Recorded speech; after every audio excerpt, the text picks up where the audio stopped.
டக்கான ஆயிரும் அந்த வெப்பஞ்சாடு அப்படின்னு என் மனசில் தோணி அதுக்கு தோன்றதை பேசுகிறேன் சீரீஸ்னு பேர் வச்சு உங்கள் எல்லாரையும் கிளைக்கதை ஒன்றுக்கு அன்புடன் வர வைக்கிறேன். அடுத்த முறை இன்னொருத்தரை விட உங்களை குறைச்சி மதிப்பிடுறதுக்கு முன்னாடி இந்த விஷயங்களை மனசில் வச்சுக்கோங்க. போதும். 2 வாரத்தில் எத்தனை நாள் இருக்குன்னு கேட்டால் அவங்க 7 கூட்டல் 7 14ன்னு சொல்லுவாங்க. நீங்கள் 7 × 2 14ன்னு சொல்லுவீங்க. அவங்களுக்கு நல்லா லெமன் சாதம் செய்ய தெரியுமா?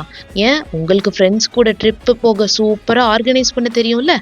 அவங்களுக்கு நல்லா பாட்டு பாட தெரியும்னா உங்களுக்கு போன வாரம் கணக்கு பரீட்சையில் 99 மார்க் எடுக்க தெரிஞ்சிச்சுல? இப்போதான் மெயின் மேட்ரு. அவங்க வாசிச்ச உடனே சட்டுன்னு விஷயத்தை புரிஞ்சுக்கிறாங்கன்னா நீங்கள் 2-3 தடவை ஆழமாக படித்து அந்த விஷயத்துக்கு தெரிஞ்சுக்கிற ஆளாச்சுல.